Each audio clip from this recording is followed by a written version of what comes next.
Happy New Year, everyone, and welcome to the first 2026 EBR PPRC Empowerment Education Virtual Meeting of 2026.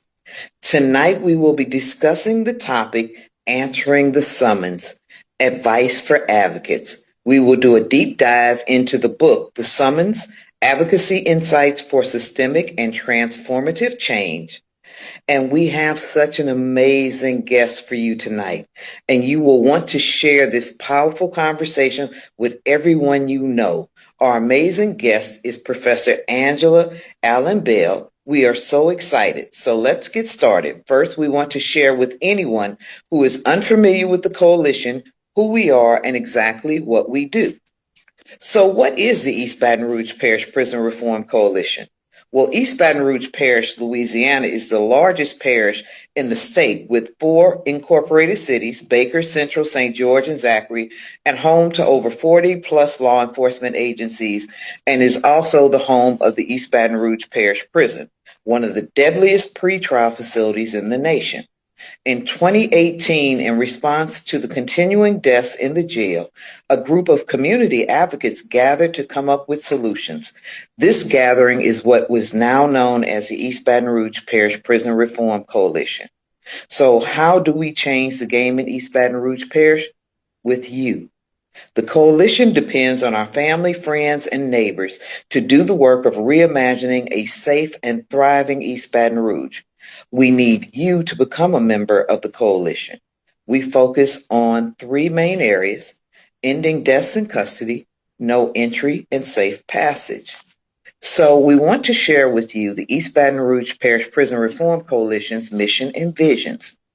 The East Baton Rouge Parish Prison Reform Coalition advances solutions to end mass incarceration and uphold the basic human rights of all those impacted by the East Baton Rouge Parish Prison through education, community support, advocacy, and empowerment. We are a coalition born from the pain of unnecessary deaths, violence, and failure to address the systemic and racist causes of mass incarceration. We do not support any continued conversation or planning around building bigger cages to dehumanize and unconstitutionally detain individuals due to poverty or mental health. In our vision, all citizens of East Baton Rouge Parish live in safe, thriving communities where incarceration is rare and every person has the opportunity and resources to succeed. For more information on what we do, where we meet, the services we provide, please visit this Facebook page, EBR PPRC. It is now my honor to introduce to some and welcome to many one of the most esteemed legal minds of our generation. Professor Angela Allen Bell is an American activist scholar and an internationally recognized expert on the interplay between race and justice, who specializes in a particular brand of lawyering that places restorative and transitional justice at the center of her efforts to dismantle systems that harm and oppress. It was her research that catapulted the movement that successfully ended the use of non-unanimous juries in Louisiana in 2018.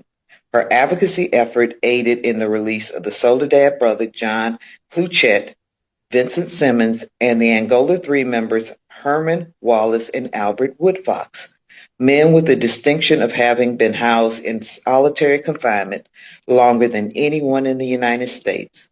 Professor Bell has a very profound connection to the East Baton Rouge Parish Prison Reform Coalition because it was her review and critique of a white paper that we produced on medical care in the jail that was foundational to the work we did to finally get the Metro Council of East Baton Rouge Parish to hold a public RFP process to select a medical provider for the very first time. Her partnership and mentorship has been invaluable. Her ultimate goal is to engineer criminal justice transformation whereby crime and conflict are situated in proper context as harm to people as opposed to violations of law. Professor Bell, I am so glad to have you here today. Welcome. Let's start by asking you to tell us a little bit about your backstory, about how you got to this place of changing the world, basically.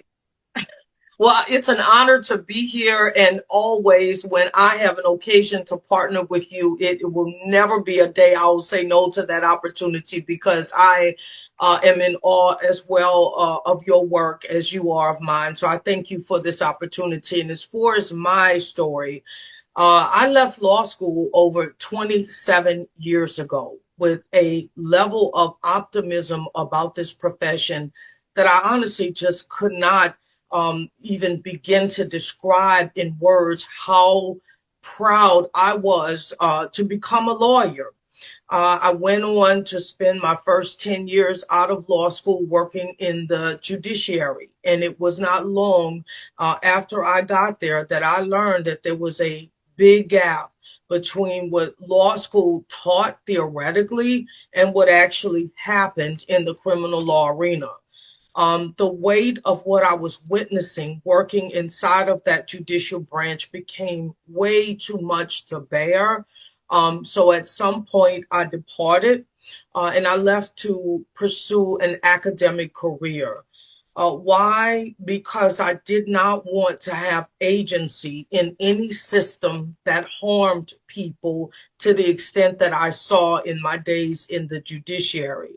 Why? Because I wanted to elevate the voices of people who are unnoticed and unheard often in these systems.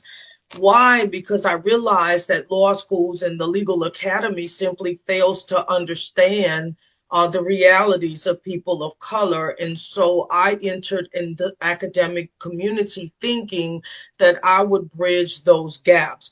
I am very proud to have not only chosen a career as a law professor, but to have chosen it at an HBCU. And at this moment, this HBCU that I am at, Southern University Law Center, is under new leadership. It is a new day, and I am so excited about the new administration. Our new Chancellor, Alvin Washington, is extremely committed to the mission of this HBCU. And so we are very sincere in our efforts now to train a generation of equity based lawyers who are intentional, who are unapologetic, and who are fearless. And so I am so happy for us to have this conversation because not only is it a new year in this country, but it is a new day also at this law center. So the timing of this could not be better. You know, it's interesting that we're going to do a deep dive into your wonderful tools that you've laid out in for advocates in your book. But before we go there, I want to share with our listeners and ask your comments on the amazing event you co-hosted with Becky Gottsegan this summer during the exoneration exhibit that was held at the East Baton Rouge Parish Library, giving voice and presence to the largest gathering of Louisiana's living exonerees that I know has ever been done in Baton Rouge, and for all I know, period. Uh, it was amazing. Most people know you as being just an international voice for change, but that particular event, how did you come to have that decision? It was one of the most powerful and impactful events I've ever been to. I would have to agree. It was equally as powerful for me. And, this is the world that I operate in. And none of what I witnessed that day was anything that I expected or was emotionally prepared to see. But I am so humbled and grateful that I had the opportunity to partner with Becky and her son, Greg. That was a phenomenal opportunity. And we hope to do this same thing again in February at Southern University's Law Center. But as far as that day and what I hope to accomplish, I, as a scholar who studies and researches and teaches in this area, I teach criminal procedure, am familiar with the stories. What was important to me that day was for me not to speak, but for the voices of the men to actually be heard and amplified through that forum that we were able to provide for them. In the summons, one of the first things that I say to future advocates is we have to immediately begin to redefine the word victim. We understand victims to be the people who are the receiving end of harms, the people who the state says we have to bring cases on your behalf. And I do not dispute that that is a victim. My position, however, is that we should be expanding the meaning of victim when we understand what our criminal justice system does to people in this state, because it, in fact, produces victims in the way it wrongfully convicts, in the way it excessively sentences, in the way that it does not afford processes to all people who go before these tribunals. So that day was an opportunity for these men and their women as well, who did not get to present that day. But I don't want to fail to acknowledge the women who are also victims of this system. But that day was a moment for us to begin to comprehend the need to change the meaning of the word victim when we have these criminal justice conversations. And it was important that their voices were heard and that their stories were told for a good reason. We have judges who still don't understand that there's a role that they can play in protecting people's constitutional rights in courts. Those stories expose the fact that many of these wrongs happened under the watch of judges in Louisiana courts who could have done more to protect those people's constitutional rights. The stories also shared that there's a problem with the quality of lawyering in the state. Because when I was a young lawyer, I used to believe that every time something bad happened, it must have been a bad prosecutor. But my experience has taught me now that there's a problem collectively. It is not just prosecutors. We have defense attorneys who are just mute. They physically stand present in court and they do absolutely nothing to represent people. And as a result, we see some of those wrongful convictions that were on display that day. We have investigators and law enforcement officers who also are not accountable and engage in misconduct. So what we walked away with that day is understanding that when we say we have a legal system, it is a sham if it does not guard and protect and ensure the rights of every single person that is before it. And that day was an indictment. And what an odd word that I would choose to use, because you do know the first book in my series is under indictment. And that was intentional because that is what I place on this system. This system is under indictment. And that day was, I think, the most compelling evidence of that I've been able to produce in my lifetime. Well, for me, it was one of the most powerful moments. And as you know, we had a little event in behind the event, and got to be in a room with a certain Mr. Calvin Duncan, and it was powerful. It was powerful. You And have made if you don't mind, I want to share something, and maybe I can send this photo that you can share with your audience. But I think it might have been the next morning after the event. One of the exonerees sent me a photo. I'd given to each of them a copy of under indictment that I signed for each of the exonerees, but he sent me a photo, and the photo was at work the next morning that he had brought the book, and there was a group of young men gathered around looking at this book almost like it was a precious jewel. But he sent me the photo to explain to me that his work now is in educating and empowering this next generation. So I thought that was a beautiful testimony for me to share, because many of these men have every right to be angry. They have yes, every right to move in this world with vengeance, but that is not who they are. They are incredibly resilient. And that yes, was just one illustration of that, where he was seizing the moment to say that there's knowledge now in writing to help you, to protect you from this system that is awaiting an opportunity to harm you. And he was using that moment to become a teacher. And that is one of the things that I think comes out of that event, is to see the humanity of these men, to see their true character, that after all they've been subject to, their interest is still in uplifting humanity and bettering society. And that was one of the stories that I want to share, that kind of was a behind the scenes after that event that most people would not get an opportunity to see. Well, it was magnificent, and as you know, you have made history in so many spaces. But I wanted to ask if there was any one project or person that has particularly stood out. And I'm saying literally almost every piece of history since the 50s, you've had.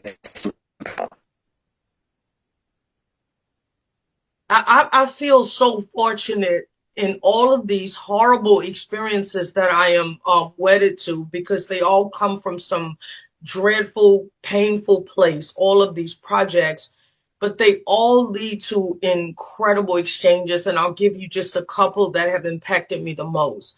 I've spent years researching the Black Panthers, and my interest in that is not because I'm necessarily pro Black Panther. It is because I am a believer in the Constitution. And when I read the Constitution and I see its promises, and then I do the research surrounding the Black Panthers, what you see is a compelling record of everything the Constitution should not allow for. So the Black Panthers have Fourth Amendment violations, Fifth Amendment, Sixth Amendment violations. So that is what led me to my work with that group. But as I researched the Black Panthers, it led me to a museum exhibit in India that captured a group of folks, the Dalalitas in India, who are a part of the caste system, who found inspiration in the Black Panthers. And so they formed the Dalalita Panthers in India. So that work with the Louisiana Black Panther Party has brought me around the globe to meet Black Panthers across the country, but then often now into India, where I've connected with a few researchers there who led me to some archival materials about the Panthers in India. That's one fascinating story. But as far as the humans that have impacted me, cannot say one more than the other, but I can tell you that the body of knowledge that I embody, probably most detailed in the book series, comes from the late Herman Wallace, who was a member of the Angola Three. And one of the stories that I chronicle in the summons is one of the most important lessons for me as an activist scholar. And I share that with your audience because I think it will probably direct the way they work from this day forward after hearing this. In fact, that's what it did for me. But when I was going in to see Herman for the first time, at that point, Herman was not only a man who was living in a prison, but he lived in a prison inside the prison. So Herman had been in solitary confinement over 30 years at that point. And when I go in to see Herman, I can see from a distance that he's being escorted into the visiting area. He has these black box on his hands, so he's shackled at the waist. He has shackles around his feet, and he's shuffling to get to me because he doesn't have the benefit of extending his legs the way a normal person would walk. But when Herman did arrive to me, I had the seat ready for him so he could sit. I'm sure he was exhausted, but Herman declined the seat. And Herman looked me in the face and said, I am not interested in sitting because I have a question. And I said, sure. It was strange to me because most people, when they see a lawyer come in, especially a man that's been in solitary confinement over 30 years, you're just so grateful to have that conversation that the lawyer wants to initiate. But that's not what happened that day. Herman said to me that I need you to tell me if you are interested in being a leader or if you are interested in being a revolutionary. And I was absolutely without words. And I said to Herman, I'm not here to answer your questions. I came with my own questions, so I'm trying to have him have a seat, and I'm dismissive of this. And he says, no, he insists, I'm not interested in having a seat. I need an answer. So I told him, I said, well, listen, I'm going to have to get back with you on that, and I'll see you. And he said, no, I don't want to plan a second visit because this is important. And this is the lesson that I learned from Herman that absolutely changed my life that day. Herman said to me that if you are a leader, you'll be happy if you get a photo op. You will be happy if you accomplish something in your lifetime and you're going to move on. So Herman said, I don't want any leaders on my legal team or on my advocacy team. What I am interested is revolutionaries. And Herman proceeds to explain, according to Herman, the revolutionary, Herman says, is a long distance runner. They do not expect a photo op. They don't even expect a result maybe in their lifetime. They're not even working for people they know. According to Herman, the revolutionary works for the next generation. And so Herman said to me that if you're a leader, you are a detriment. I am looking for people who are working to fight for the next generation, which is what my life represents. And so in the future visits, Herman would die of cancer. But on his deathbed, Herman insisted that this never be about him, that this not stop when he stopped, that this would be for the next several generations. And so that changed my life because I was working for something so simple before I met Herman. And after I met Herman, my purpose was redefined, and I began to work with a larger vision in mind. And I was working with a slower pace. I began to understand that I'm not running a race. This is a long distance run. So for anyone who is doing this work, I would hope to offer that story as inspiration and direction, because that is one of the things that impacted me tremendously and changed the way I moved about. I started learning about people like Richard Sobel, who at the time that I met his wife didn't even have a Wikipedia page. But this is a man that fought segregation and represented most of the Black activists in Louisiana in the 60s and the 70s, and had options to do so many other things with his life, but gave up his Ivy League career to come down south as a white lawyer to fight for civil rights, was arrested in the state of Louisiana, but this was a long distance runner. I think about people like Ernest Jones, who walked into a Louisiana courtroom in the 70s with the Black Panthers, who were all charged with murdering multiple police officers. This Black lawyer got all of them off. Not one of them convicted in the state of Louisiana. This is a long distance runner. And so that is, I think, of all of the people in the book that has changed course in my life, it was Herman who had the greatest impact. I also will tell you a funny story before I move on, but you know, it was known, Herman didn't hide it from us. He was literally waiting to die when he was released from his wrongful incarceration. And that night, the state was delaying Herman's release, and so I put my rollers in my hair and got my pajamas on because I thought sure it would be the next morning. And after I got ready for bed, the ambulance was allowed to take Herman out. And when I got the call, I said I was so afraid that Herman might not make it until the next morning. I said, I'm going to go just like I am. So this is the way I loved Herman, that I walked in that emergency room that night with a head full of rollers, a headscarf, pajamas, and a coat, because I just did not want to miss that moment with him. And I'm so grateful that I did that, because Herman was dead within 2 days. But Herman looked at me and said, what in the world are you doing out like that? So I knew that he understood that he was free. And that was the most important thing to me, because another conversation that I had with Albert, another member of the Angola Three, is we were debating whether freedom was really what they wanted, or was it release? Did they just want to be released, or did they really want to be free? And that was another profound conversation I had with Albert, explaining that freedom is something, much more intense and significant and meaningful than just release. And so as we talk about the exonerees and the wrongful conviction process and the over sentencing process, I think that's also another theme for us to embrace in 2026. Do we just want these folks released, or do we really want them to experience freedom?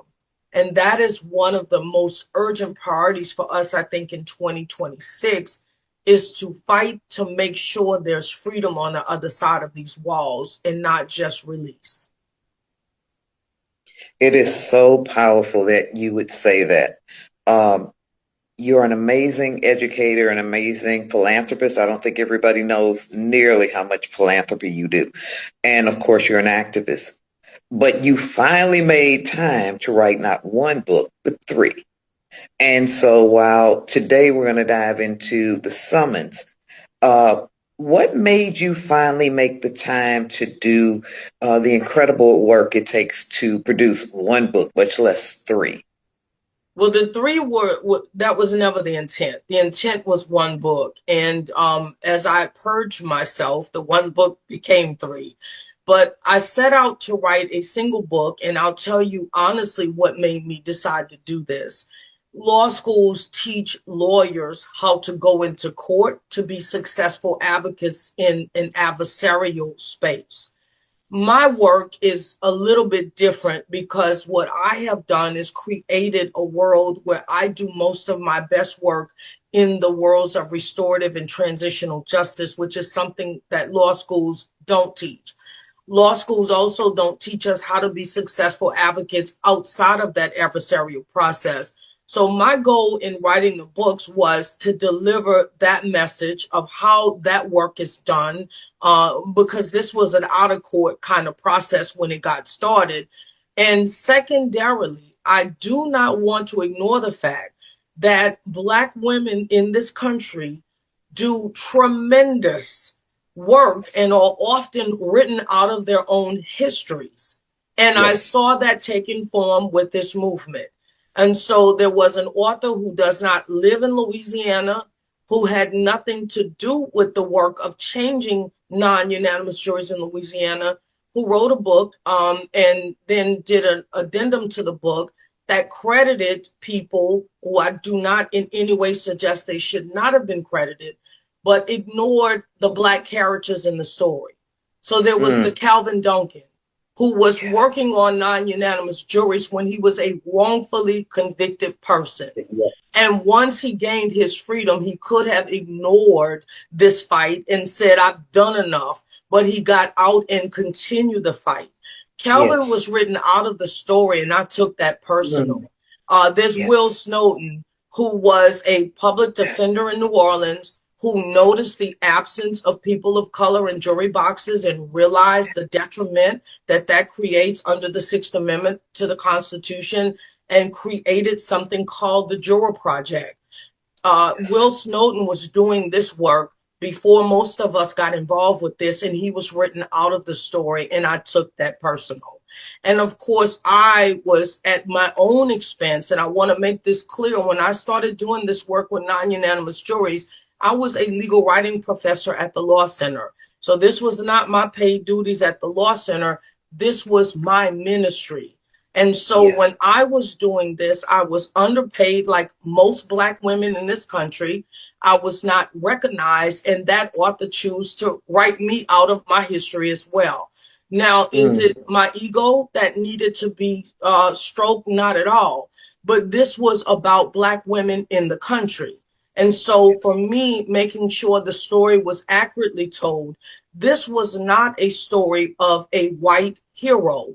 This was a diverse cast characters. This was people from out of the country, in the country, white men, Black women who came together and did something phenomenal and changed the course of history. So it was important to me as I wrote the books that there was a diversity story that was being overlooked. So I wanted that story told. And what I have learned is if you ever want it done right, you need to do it yourself. So that was all a part of why I wanted to tell the story.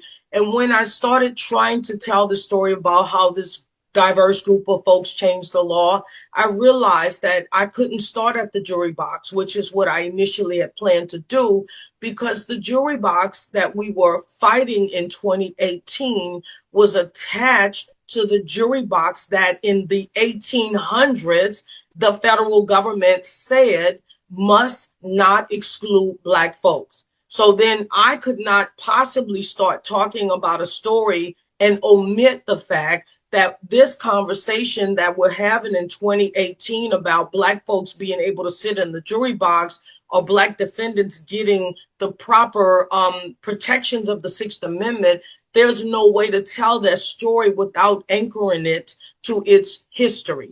And the history in this country that I hope to achieve through the book series is that when we had our racial hierarchy structured, the intention was that political rights would go to people who were white. And the way when we had all of our racial identity trials in this country, and in particular in Louisiana, oftentimes the way we would define who is white or who is Black is who they were socially. And so we would look to what kind of things you did socially. Oh, I didn't go to segregated schools. Oh, I actually sat on juries. Well, that would be proof that you must be white. So I realized that this story was not really about the non-unanimous jury law. This story was really about a system that intended to exclude people. But what was important to me is why. Why is it that you do not want us to share equally in this system? So what was supposed to be just a small story about this change in law became something much more complex, and it began with the first telling of history. So the first book in the series, Under Indictment, I believe it is the first time anybody has ever tried to do an audit of the social and political history of Black folks in the state of Louisiana. So that book accomplishes that. The second book, Diversity in the Jury Box, says, okay, now that we understand that we've created a system that is anchored in racism and bias and capital interests and all kinds of incestuous dynamics, once we realize that, we have to then begin to have a conversation of what that does to the jury, because the jury is sitting in that system. And so the second book talks about that. But then the third book says, listen, this is really bad, but there has to be some hope here for us doing something different. So the last book is my attempt to reimagine what a new system could look like. And most importantly, what is our role in seeing that to be accomplished? Because we are in a civil law jurisdiction in Louisiana. So that means that as citizens here, our legal system is dependent on the legislature writing laws that reflect the will of the people. So if the people are not engaged at all at the legislative point, the system fails. So the last book is trying to help people understand that in Louisiana specifically, you have to be a part of any type of legislative change. And if you're not a part of legislative change, a civilian system is not even a civilian system, because the law is supposed to reflect the will of the people. So that last book is to try to equip people with those skills. And what motivated me was understanding that I get emails constantly from families saying, you know, I have a loved one who is justice impacted. I don't know what to do to ensure they're getting the proper medical care behind bars. Or I have a loved one who's going before parole board. I don't know how to prepare for that process. Or worse, somebody's been wrongfully picked up and they're being detained and now they're in this. So all of these questions led me to say, I hope to be able to equip people with a basic understanding of how to navigate these systems that fail, and also how to reimagine them. And that's now my work. The work of transitional justice acknowledges that what we do has failed and we want to transition to something better. So, as I talked earlier about Herman and encouraging me to do revolutionary work, that's exactly what transitional justice is, because it's really about rebuilding something so that the next generation inherits something better from us. I'm so excited. One of the things that you talk about in the book is a legal system that has speed as its heart, profits as its soul, caste as its pulse, and callousness as its aorta. Can you lay out what that means? Well, one of the things that led me to see that is my initial 10 years out of law school working inside of an appellate court. I was absolutely stunned to understand in reality the theory that law school taught me. And this is the theory that when a person is convicted, we know they leave the trial court, they go on to take an appeal. So theory says that they have a right to an appeal, but what I did not fully understand is how that works. So let me give you a window into that world. When a criminal case is appealed, the appellate court does not have the right to say, that doesn't seem fair, I'm going to reverse that. They don't even have the right to say, I disagree, I'm going to reverse that. So there's two prongs of a test that they have to apply if they ever decide that they want to reverse a criminal case. Now, I'm about to shock you with the first one. The first one says to the appellate court that you must review this criminal case in the light most favorable to the prosecution. I Mm. hope you process that. The Hmm. second prong says that we are not allowed to replace the jury. So whatever that jury did, if it tends to be reasonable when we think about what the law is, we can't mess with it. So when I realized that the first prong, reviewing light that is most favorable to the prosecution, is likely never going to be favorable to a criminal defendant. It gets Yes. worse though, because most people are not aware of this, but there's a pedigree amongst most judges. Most judges start as prosecutors, and most Hmm. prosecutors then become judges. So now what you're really saying is to a former prosecutor who is now a judge in most cases, review in the light most favorable to the prosecution. Okay? So you have a criminal defendant who is doomed immediately. And then Hmm. secondarily, we're given deference to juries, which I don't think is a bad idea. The problem with that is that we had a series that won a Pulitzer Prize, Tilting the Scales. And what did it teach us? It taught us that in most Louisiana parishes, our juries are not representative of the communities.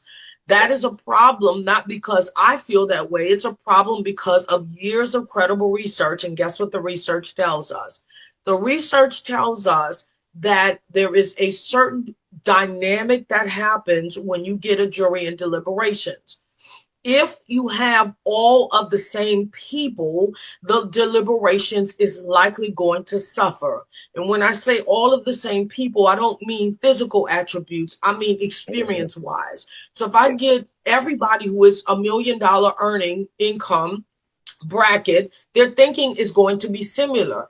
The ideal jury is going to bring forth a multitude of experiences, a multitude of ages, a multitude of religions, even, because in that type of diversity, we get robust deliberations. The deliberations get slower. People check each other's biases. People recall information better. So what we know is that if we have juries that are lacking in diversity, and we know Louisiana juries lack diversity because that's been taught to us through Tilting the Scale series and many, Yes. many court challenges now, what we're having is juries that are rushing. And so that appellate standard is saying that we're going to not mess with what the jury thinks is reasonable, but we know those juries might not be making reasonable decisions in the first place. So what the book Yes. is showing us is that we have a system that moves like an assembly line. It is designed that way. It is very intentional. And the book takes us into the history of why. And why is that? Well, we had a moment in history where there was a deliberation among scholars about how we should approach this thing called corrections. And there were some scholars that said, maybe that time should be about reform, giving people opportunities to rehabilitate themselves. And then there were some scholars that said, look, that's a waste of time. Let's just make it about profits. Let's lock people up and use that as a way to create a profit margin system. And Louisiana decided to go with the profit model.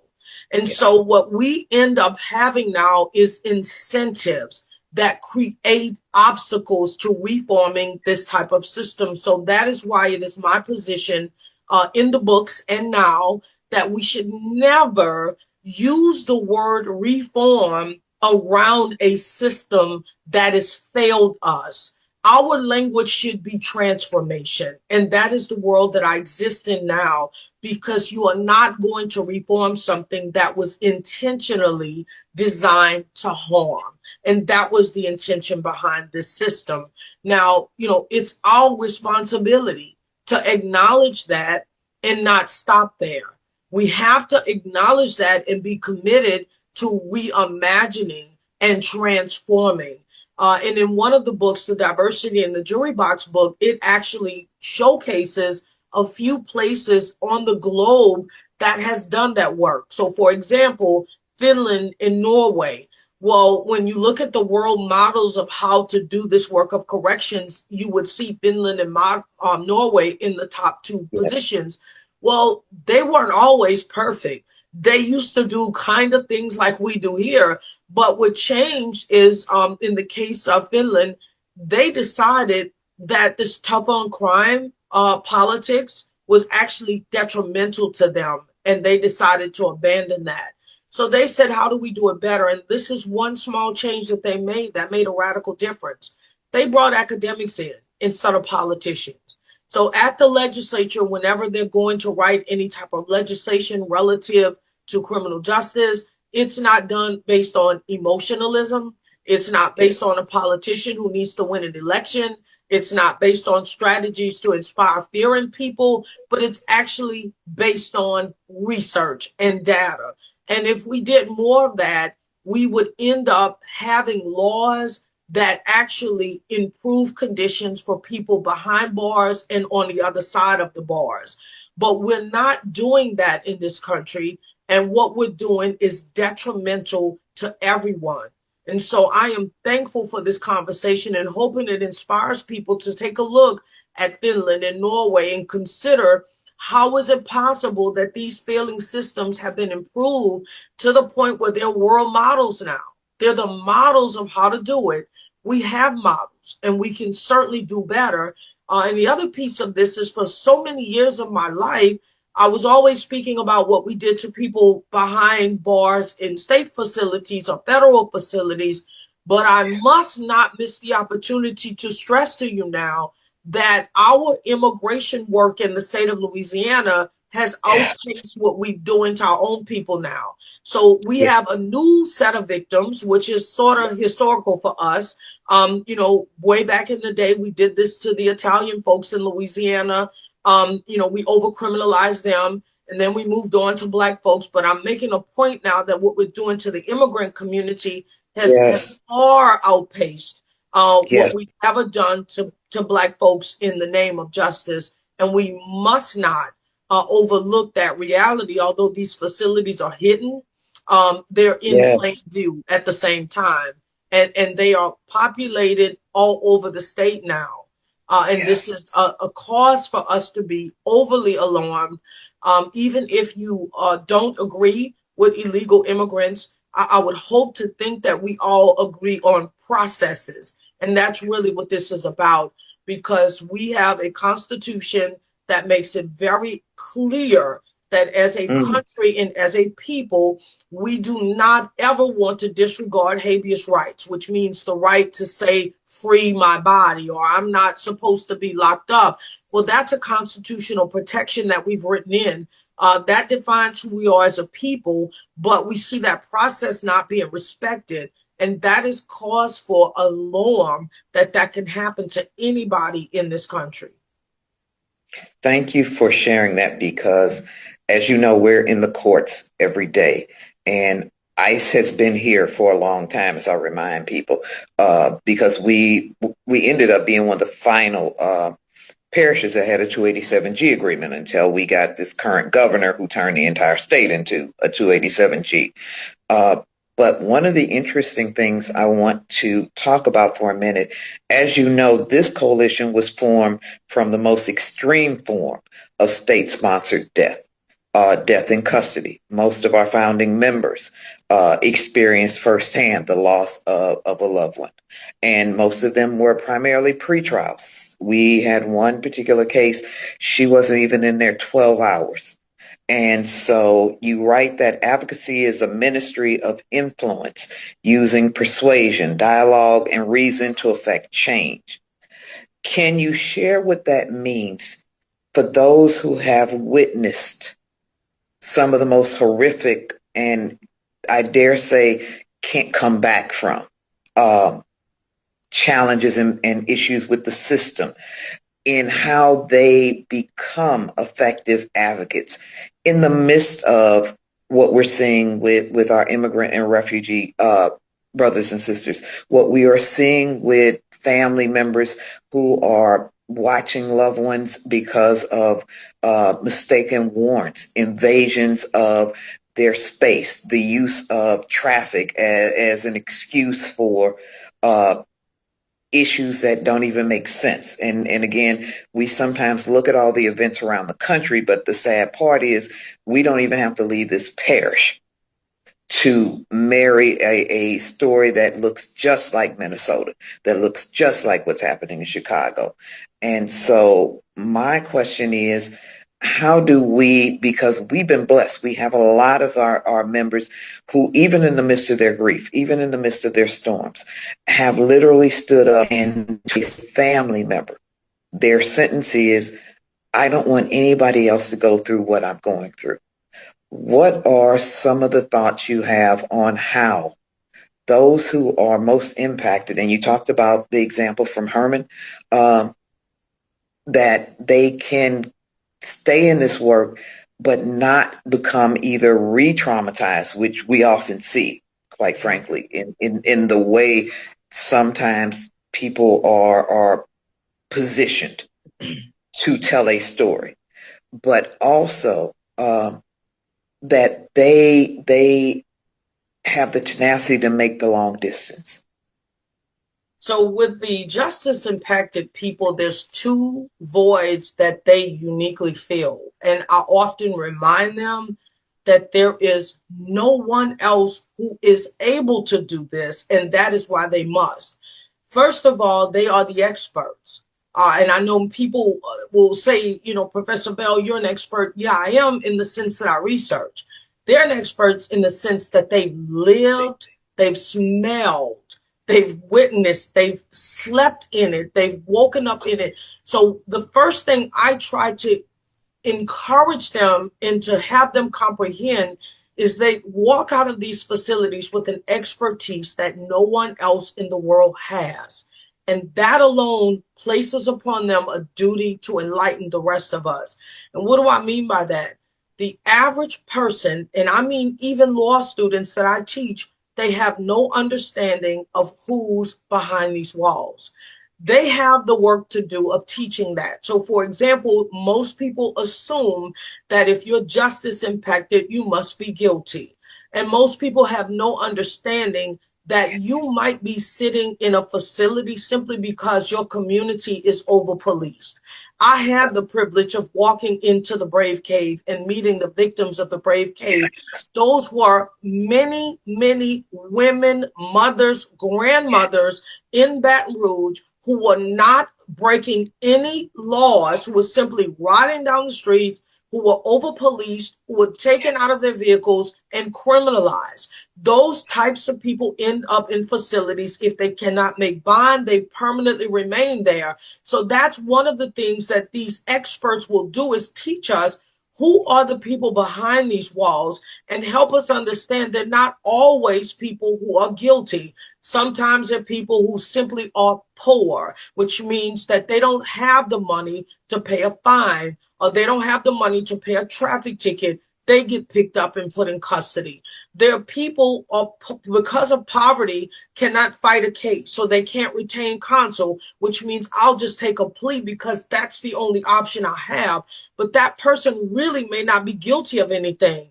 Those are the Yes. people who end up behind bars. And then there's a population of people right now who are sitting there that the Supreme Court of the United States said that your Sixth Amendment rights were all violated, that the thing that the state called a trial was really not a trial. It was a sham. Those people are still sitting there. Somebody convicted them with people on the jury saying they didn't do it. Reasonable doubt was raised, and all of that was ignored. They're still sitting there. So those are people behind bars. And then, of course, you have the people who really, really belong there. You also have people who belong there, but not for as long of amount of time that they get. So they've been over sentenced. So what I am simply saying to anybody who was just as impacted and who has had the grace to be able to survive that, and you get out and you're exhausted, and I'm sure you don't want to fight this, but you have the obligation to teach those of us who simply don't comprehend that everybody behind bars is not guilty of something. Some people are, many are not. The second thing that I say to them is there is a form of advocacy called narrative change. And one of the ways that we successfully segregated Black folks in this country, the way the Holocaust was so successful, is because we were able to other, meaning that we put a brand on a certain group of people and Yes. suggest that they're different, they're deviant, and because they're Yes. different, they're permitted to be treated different.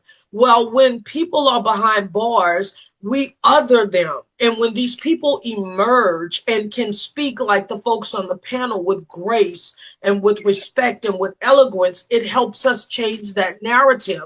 So what I would say to anybody who escapes this type of punishment, don't hide. Let the world hear your voice, because that is a form of advocacy. Every time you speak, you are changing the narrative. And when you change that narrative, it makes it much more difficult for people to other certain folks. And that is the business that we must all be in at this moment. The other thing I want to mention, again, I said earlier that I teach criminal procedure, but I just want to share a couple of things that I would say to my criminal procedure students in response to a question like this. There is something that many, many lawyers wouldn't even know about if you're not specialized in criminal procedure. But there's something called a whisper stop that I teach to my criminal procedure students. Now, what's a whisper stop?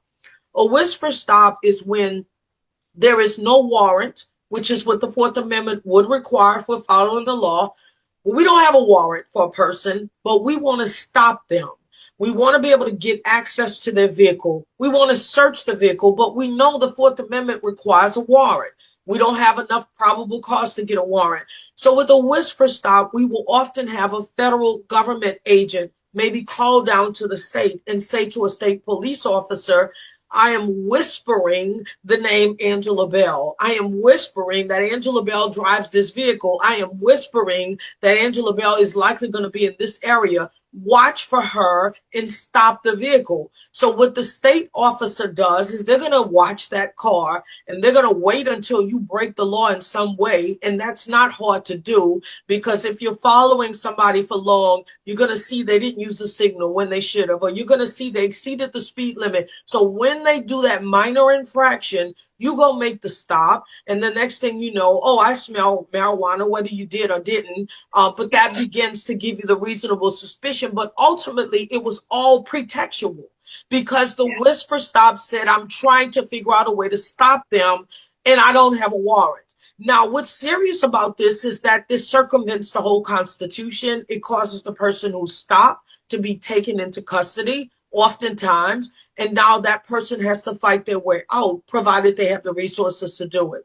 That's just one example of how people get entangled with the law. That's one example, but there's many, many more. So I am hoping that people begin to understand through this book series and through this conversation that when you see somebody justice impacted, sometimes it is really because they need to be justice impacted, but there's many, many more times it's because they are poor. It's because they've been targeted. It's because they represent communities that people see as other. And because we've othered those people, we psychologically believe that they are deserving of what they get.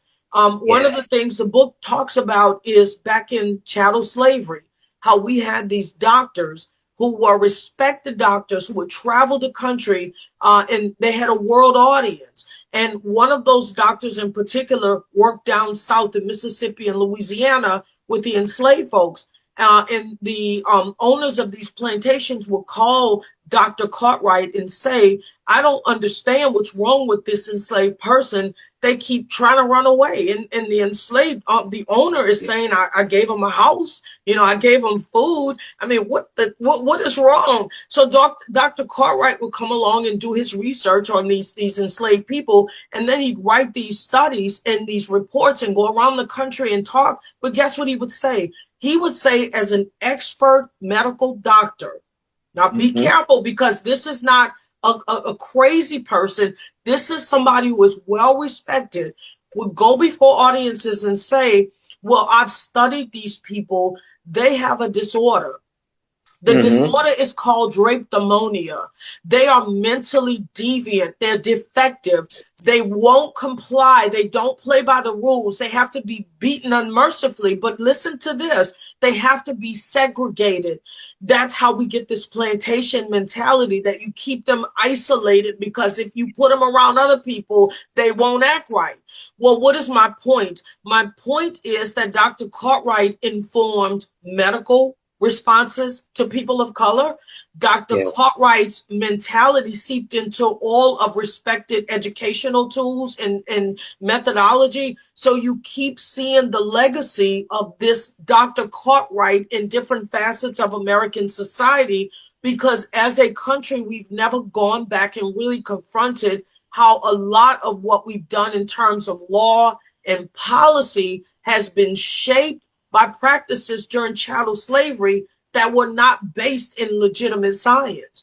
But if you think about Dr. Cartwright's teaching, they're mischievous. They have to be policed. They have to be beaten. They have to be Mm-hmm. isolated. You begin to comprehend very well how our communities are policed. And you comprehend very well how our policing ends up with people dead, because if we don't kill them, they might kill us, because that comes from the science. And also, Yes. I'm encouraging us to make these historical connections. This is hard work, but this is necessary work, because unfortunately, when we were supposed to do this during Reconstruction just ended. So we never did this work. And unfortunately, until it is done, we remain at the point in terms of our evolution where we were in 1865. We still don't have any better understanding of each other, because we've never really reconstructed this country. And that is a tragedy that actually can be reversed with this generation of activists. Just understanding the way we connect history to the present. I have a favorite quote about this that I love to share. And the quote comes from Darrell Milner. And he says, we are not responsible for the past, but we are definitely responsible for our relationship to the past. And that's the point. That's powerful. One of my favorite themes in the book is the use of many local advocates whose work wouldn't necessarily be considered criminal justice. That was one of my favorite things, because I have found when we use the term justice impacted and we make sure people understand, we are talking about the people with the traffic violations. We are talking about people that are the payers of the system. There's a lot of parts to it. And I wanted to know how you decided which advocates' works were appropriate to make the cut first for the book, and also to give tools. And I'm thinking of a couple of people, particularly B. Guyman is one with oysters. Mm-hmm. But some of them were such, and I know a lot of the stories, not all of them, but a lot of them. And I love the fact that you were using a diversity of Yes. relationships. Can you tell me how you made those decisions of who would fit that was not typically a criminal justice kind of advocacy? Yes, and that was important to me as well, that they not just be in this book conversations about people who do criminal justice work, because the kinds of changes that we're talking about are systemic, which means that you are going to have to do the same work in response to healthcare challenges, education challenges. So I wanted to be sure the book did not have people believing that if I don't just do criminal justice work, the book would not be important. But how did I select the folks? Of course, I want people who have accomplished what I want other people to be able to accomplish. So the people that were featured in the book, like Reverend Anderson, are the people who are the absolute best at doing this particular type of work. And what I hope to show in the book is many of these folks didn't have a certain type of grooming for this. They were called to this. This is a calling. So you can't go to school to be trained to be good at this necessarily. And you don't always need school to be good at this. This is something that I was absolutely called to do. And when I say called, I mean the kind of thing that other people could walk by and it doesn't bother them. They'll go right to sleep at night as if that thing was not an issue. But then there's certain people that if they see it, it's going to disrupt their spirit and they will not be able to sleep until something is done. That's the folk that I was looking for in this book. And so when I think about Maxine with the dialogue on race, I mean, there is no one else who has the gift to do that kind of work like Maxine. And so she's featured in the book. Reverend Anderson for the amazing, phenomenal work that she does, with the folks who've lost lives behind bars, but for people impacted all kinds of ways, solitary confinement. Those people who are in this book are people who I know have a record of success and who I also know, if you reach out to them, are willing to help and share along the way the work that they've been able to do to guide the next generation of folks who do this work. There's even in the book some ladies that were accidentally brought into contact with the justice system. These two ladies are in no way involved with justice. They have no children who are justice impacted, but one of them was just gotten a summons in the mail that forced her into a judicial proceeding, and she participated and then left court and opened the newspaper and read about the case in the newspaper. And when she read about it in the newspaper, she said, this is not what the prosecutor told me. In fact, 95% of what I just learned about the case, I learned in the newspaper. Well, she was appalled. She said in her mind, it felt like I was just forced into a criminal conspiracy. Why? Because the state sent me a summons and said, you have to come. So I didn't come on my own volition, but after you forced me into this, you lied to me. And based on lies, I then engage in, deciding that I'm going to indict or convict a person on lies. Well, this lady was so outraged that this could be allowed that she went on a campaign to write to every public official in the state of Louisiana, every judge, every member of the legislature, members of the state police, anybody that was a state actor. These ladies went on a campaign. Now, I want to stress to you, they did not have a nonprofit. They did not have any grant money. They didn't have any social media following. In fact, they said at the time they were doing this, they didn't even know how to use a computer.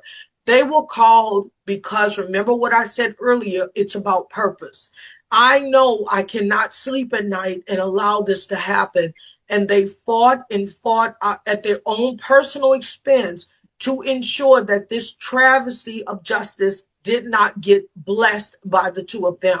Those are the kinds of stories that's in the book, because there are people who sit on the sidelines and say, well, I'm not Professor Bell, or I'm not Reverend Anderson. I don't know how to do this stuff. But I wanted to encourage people in the book to understand that there is no skill set that you have to start with. There's a skill set that you have to end up with. And that's important. I also want to tell you this. I remember leaving one of the correctional facilities one year. I was there talking for a program, and I had a life-changing experience through conversations with the men that were justice impacted that day. Just as we talk about how we can learn from people who are not necessarily trained to teach. But that day I was teaching them about trauma, and I was explaining to them that if you are experiencing trauma as a child and it is happening repeatedly throughout your childhood, you will have symptoms that have to be addressed. And if you don't address them, they're going to manifest and destroy your life. So some of the things I put up on the slides, well, if you have prolonged trauma, it might make you become a people pleaser. If you have prolonged trauma, it might make you just shut down. You don't say anything, you freeze. If you have prolonged trauma, you might be very violent. You might snap.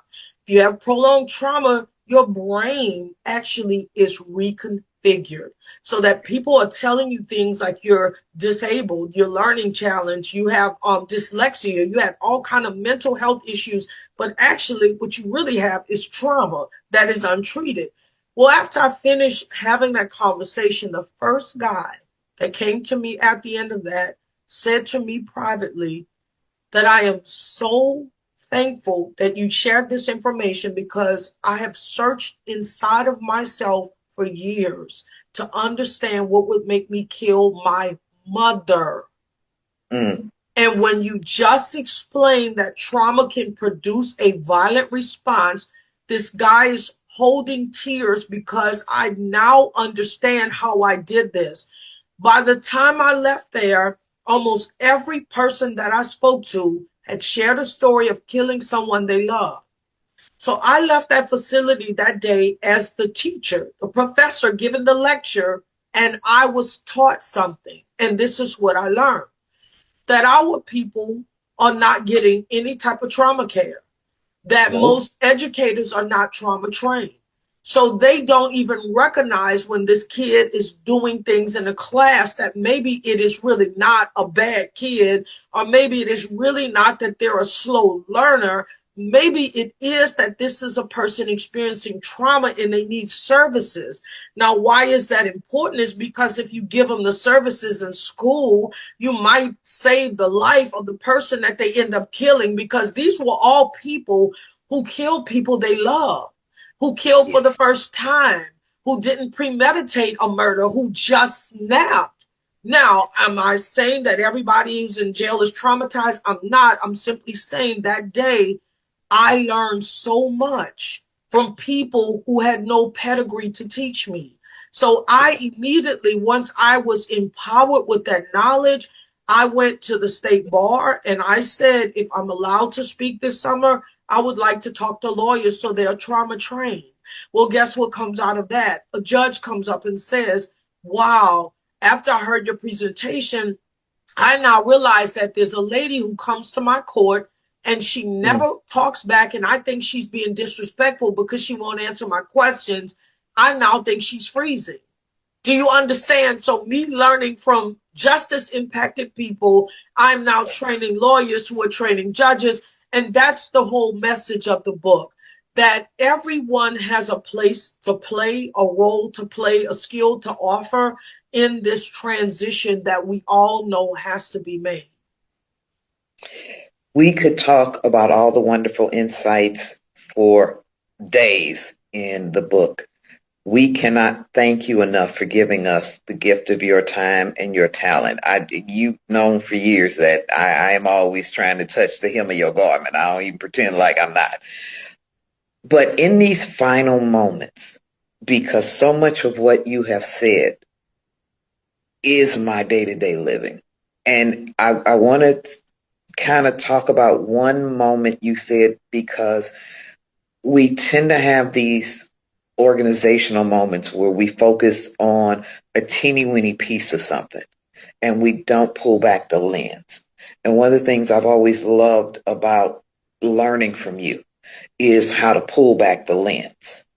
And so one of the things when you talk about how we train people to not necessarily walk with the people that they are advocating for, but essentially to sit them on the sidelines. And sometimes we do nothing for them. Sometimes we do things that we are willfully unqualified to do. And we watch this game get played out every day in court. But what is so powerful to me about the work you've done is seed and legacy. Watching Calvin take a leadership role, watching a certain young man that we are both big fans of stepping into a public service role, throwing his hat in the ring, watching the exoneration exhibition land in EBR and have over 100,000 people be able to not just experience that, but to have walked away saying, what can I now do? And then you add it to that by giving them an opportunity to not just look at bust, but to hear the power. And so I want to ask you in these final moments to share any additional thoughts that you have and any call to action that you may have for those of us who are struggling with the times. No good legislative partners, no good executive partners. What's going on with ICE? Share with us those final moments. So I'll say to you that, we are, in our DNA is the gene of resistance. That's who we are. And in this book series, each one of the books is dedicated to somebody who represents that principle. So what I would say to anybody as we think through these challenges, I want you to think about each of these book dedications, and I'll summarize each quickly. The first book, Under Indictment, is dedicated to Aretha Castle Haley, who was the leader of the CORE organization in New Orleans during segregation. As I describe her in that dedication, I say there is a hurricane. But when you talk about Aretha Castle Haley, she was a 5. And what's important about the dedication was this is a woman who said, I'm not going to look at the NAACP and all of these traditional nice organizations. She started CORE, and the state looked at CORE as if they were a terrorist organization. And she was an enemy of the state for no good reason, because all she wanted was the 14th Amendment to actually do what it says, which is grant her equal protection. She never wavered. She continued swinging until cancer took her off of this earth. And I recently found a card that she wrote to me in the last 3 months of her life. And she signed the card, says, imagining a day where justice awaits, or something to that effect, saying to me that she was always a visionary. And I remind you that that's what times like this punctuate for us. The second dedication in diversity is dedicated to Juan St. Malo, who was brought here to be enslaved. Juan St. Malo looked around and said, not me. Juan St. Malo walked off those plantations and started an alternative lifestyle in the marshes of Louisiana. He was a Maroon leader, and people who were on the plantations were looking at Juan St. Malo saying, this guy walked out of slavery and is thriving. Guess what happens? Eventually, they start following. I'm hoping that you hear in this story that it took the first person to walk and then others followed. The other thing that happens, though, is Juan St. Malo became such a threat to the government because he was getting folks to leave that plantation and follow him.